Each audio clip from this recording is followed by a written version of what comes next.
Honours স্লিপকে নিয়ে আজকে কিছু গুরুত্বপূর্ণ কথা বলবো আমি। তোমরা অনেকেই কিছু কিছু ভুল করছো, যেগুলো মারাত্মক ভুল। সো এসব নিয়ে আজকে ভিডিওতে কথা বলবো। সো ভিডিও সম্পূর্ণ দেখো, আসলে তোমাদের উপকারে আসবে। তোমরা অনেকে ইতিমধ্যে অনার্সের স্লিপে অ্যাপ্লাই করে ফেলেছো, আবার অনেকে এখনও করনি। সো তোমরা যারা এখনও অ্যাপ্লাই করনি, তোমাদের জন্য আজকে কিছু কথাবার্তা আমি বলতে চাচ্ছি। সেটা হচ্ছে, তোমরা অনার্স স্লিপে অনেকেই কিছু কিছু ভুল সিদ্ধান্ত নিয়ে যাচ্ছ, মারাত্মক ভুল সিদ্ধান্ত এগুলো তোমাদের অনার্স স্লিপে চান্স না পাওয়ার ক্ষেত্রে। কেমন সিদ্ধান্ত এগুলো?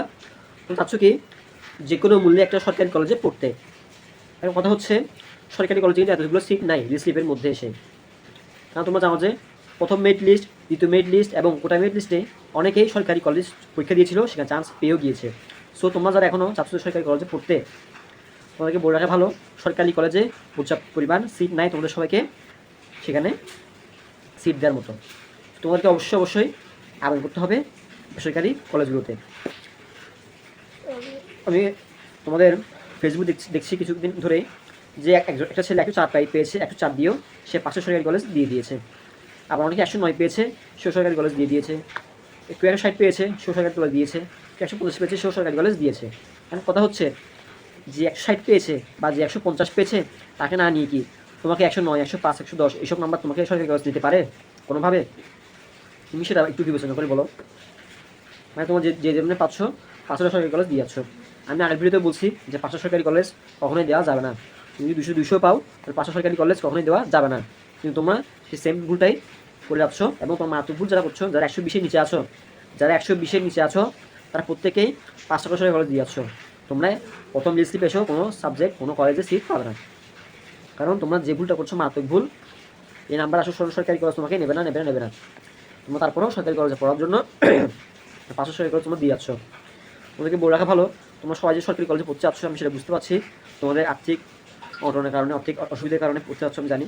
কিন্তু তোমরা এটা ভুলে গেলে চলবে না যে সরকারি কলেজে পড়তে কিন্তু একটা ভালো নাম্বার পেতে হয়, ভালো রেজাল্ট করতে হয়। তোমরা অনেকেই সেটা বুঝতে চাচ্ছ না।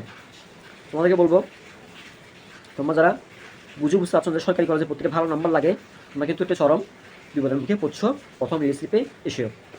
সো আমি বলবো, তোমাদের যারা এখনও কোনো আবেদন করো নাই, তোমরা অবশ্যই স্লিপে এসে কিন্তু 500 সরকারি কলেজ কখনোই দেওয়া না। এবার বলি কি প্রথম মার্কে কোন কলেজ কীভাবে চয়েস দেবে সেটা একটু বলি তোমার কি সুবিধার্থে। তোমরা যারা 150+ পেয়েছো, তোমরা অবশ্যই 4টি সরকারি কলেজ, 1টি বেসরকারি কলেজ দেবা। তোমরা যারা 150+ পেয়েছো, আর যারা 135-এর উপর পেয়েছো, 135 থেকে 150, 135 থেকে 150, তোমরা অবশ্যই 3টে সরকারি কলেজ, 2টি বেসরকারি কলেজ দেবা। 3টে সরকারি কলেজ, 2টি বেসরকারি কলেজ দেবা। এবং যারা 130-এর নিচে আছো, তারা 1টি সরকারি কলেজ এবং 4টি বেসরকারি কলেজ চয়েস দেবে। যারা 130-এর নিচে আছো নাম্বার, তারা 4টি বেসরকারি কলেজ এবং 1টি সরকারি কলেজ তোমরা সেটা 1 নম্বর দেবে। এটাই হলো কথা। এখন তোমরা অনেকে প্রশ্ন করছো যে ভাই আমি আমার নাম্বারটা দেখবো, কি আমি 200 নম্বর কত পেয়েছি সেটা আমি কীভাবে দেখবো? এই নাম্বারটা আসলে জাতীয় বিশ্ববিদ্যালয় থেকে কোনো কিছুই প্রকাশ করা নাই।